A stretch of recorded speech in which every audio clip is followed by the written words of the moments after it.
Hey, get the payday. You want payday? I know that. Canelo Alvarez could fight none other than Jaime Munguia. Cinco de Mayo. What? I thought Canelo didn't want to fight any fighters that had and shared the same flag. I want to talk about in this video. Canelo Alvarez. Wow. He seemingly has done it again.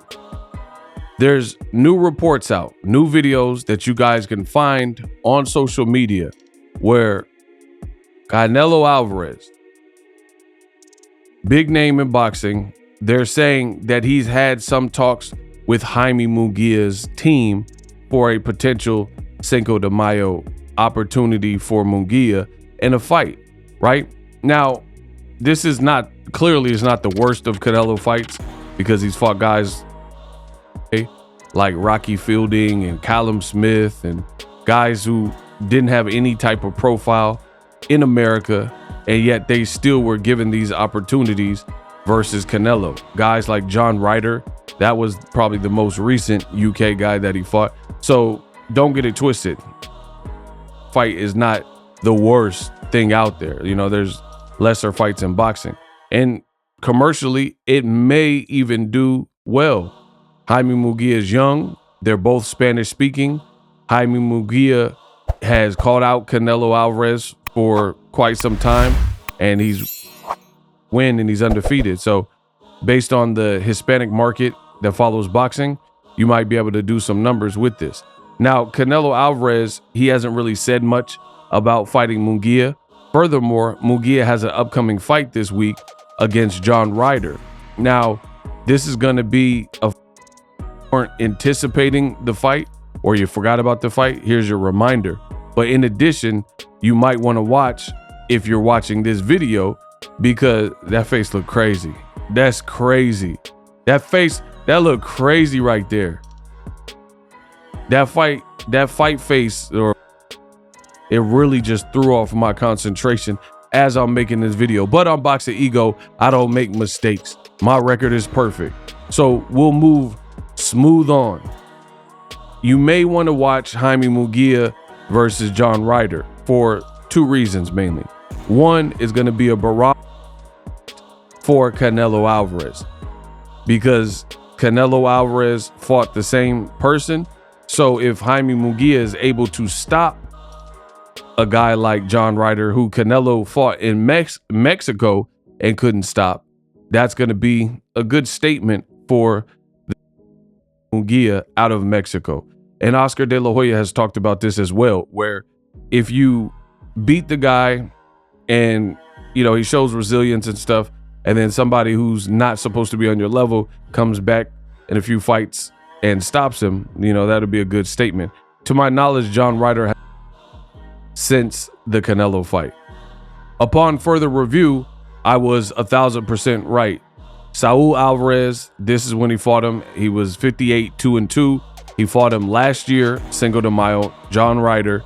And then you see the very next fight, nearly, 8 months or so, he's fighting Jaime Munguia. So he's coming off of a loss and an injury, because I believe Canelo broke his nose or his jaw, one of the two. And he's fighting for the WBC silver belt versus Jaime Munguia. That's John Ryder, a southpaw from the UK. And the other thing is, John Ryder, he's game. It is what it is. You see it, 32-6, but he's feisty, and he knows that this is like one of his last opportunities. It's like another Munguia recent opponent in Sergey Derevyanchenko. You're not going to keep getting these big shots and big paydays in boxing unless you put on good performance. Derevyanchenko, after losing to Gennady Golovkin, guys, Max is big dramas, punch, guys, right? Losing to guys like him, also losing to Danny Jacobs, and then later losing to Jamal Charlo. He needed this win, but Derevyanchenko, he showed enough spirit in this fight with Munguia where, he might have landed another paycheck, even though he was almost stopped in this fight. But it looked like he was about to stop, or he had badly hurt Munguia as well. So he got some credit there. So all in all, Jaime Munguia fighting another guy who's really nothing to lose, and they know it's probably curtains if they don't look good in this fight. So again, you may want to watch Jaime Munguia's fight coming up because, one, it's a barometer test to see if Munguia in back-to-back fights can do better than Canelo did with his style. The other thing is, you got to look at if Canelo's name and Munguia's name are being linked, then it's going to be all eyes on Munguia, because this is just like the fight now becomes like Deontay the Bronze Bomber Wilder from Tuscaloosa, Alabama versus Joseph Parker, where you have an experienced guy who's looking to play spoiler. That was who Joseph Parker was. Parker's a former champion. Then you got John Ryder, who's an experienced guy, and he's looking to play spoiler and upset Munguia, who's definitely not Canelo Alvarez. So when you look at it, this could be a good fight. I'm picking Munguia. I think he beats John Ryder. Me personally, I haven't ranked John Ryder like a lot of people have ranked, and I think Munguia has the size, he has the durability, he has the height, and he really has the and you know, John Ryder's coming off back-to-back pretty much tough fights against Mexican fighters. So I know Munguia's coming off a tough fight, but he had a little bit longer to recover, and he won his fight versus John Ryder actually lost his fight. So all in all, Jaime Munguia gets it done. Will he fight Canelo next? We'll see. Now, I'm not even mad at Golden Boy. I'm not even mad at Jaime Munguia. They're doing what they're supposed to be doing. But Canelo's going to look crazy. And if you want to know why I believe Canelo is going to look crazy if he fights, then stay tuned to the rest of this video. Now, a word from one of the channel's sponsors.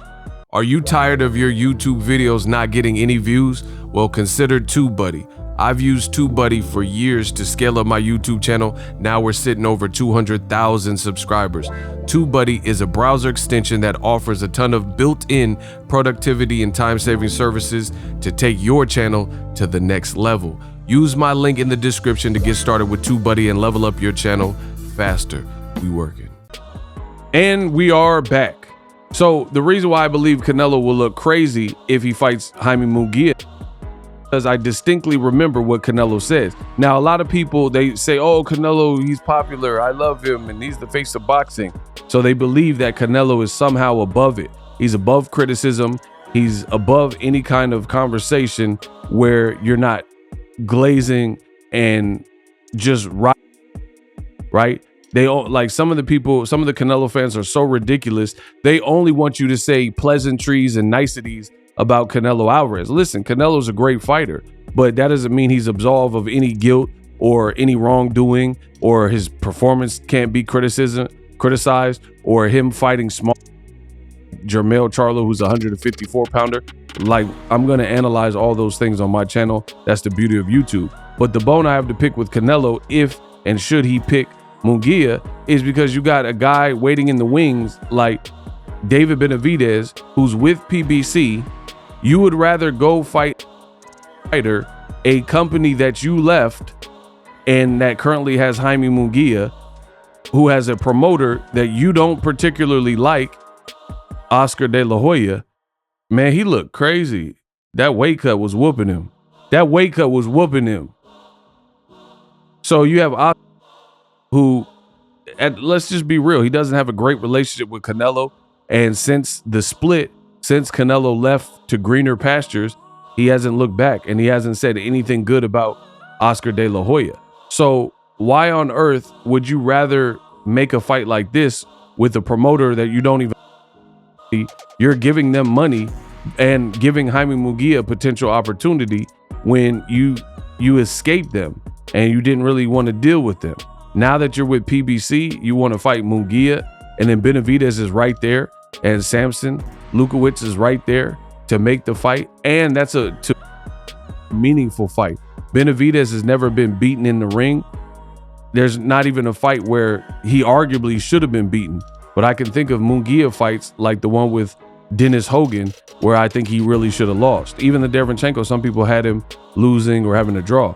So you rather fight this young, inexperienced rather than face the Mexican monster, as Mike Tyson calls him. Hi, David Benavidez, he's the Mexican monster. I named him that. The guy, he's just ferocious. I want his heart. I want his children. I want to eat his kids. Praise be to Allah. Right? Mike Tyson named him the Mexican monster. You out. He's been dazzling. He's off his career best performance, most people would probably say, against Demetrius Boo Boo Andrade, who also called you out. And instead of looking that direction, you're looking at Munguia, who there's inherent obstacles and sides of the street. You don't particularly like De La Hoya. And now we're talking about that. So I'll wait and see to see who Canelo picks, but it's very weird if he picks Munguia.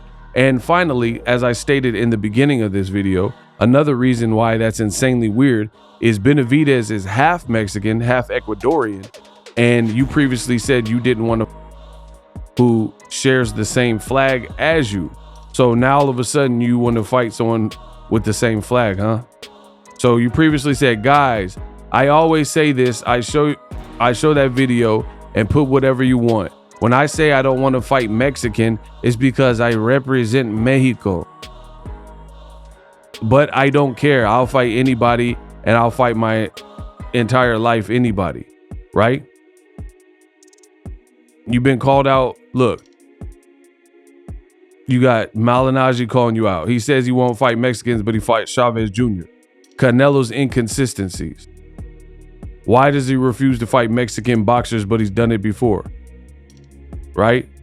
And then now, again, you would rather fight a full-blooded Mexican in Jaime Munguia with a promoter that you're at odds with, rather than a half Mexican that's on the same side, Korean fighter, and David Benavidez. So we know what time it is. Drop your thoughts in the comment section. Subscribe for the boxing news. Best in the business, and it's not even close.